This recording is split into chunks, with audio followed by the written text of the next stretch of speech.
То есть твоя главная задача была не выучиться, а именно какие-то возможности Попасть по в спорту, да? спортзал. А, Да, вот вот у меня. Я-то им не говорю, но у меня в голове вот так. И вот так отец мне помог, я поехал, устроился учиться и тренировался у Ахмада Мусаева. Да, да, да. Да, и вот так тренировался. Но он заставлял меня драться на соревнованиях почти каждую неделю.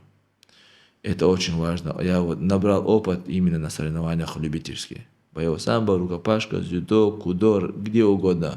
Амагов, я, мы все, этот Азиз, мы все выступали везде почти. И мы набирали опыт и драться научились на соревнованиях. Больше, чем на тренировках. Кстати, недавно у Ахмеда спрашивал, говорю, Ахмед, говорю, самый талантливый и самый неталантливый твои ученики.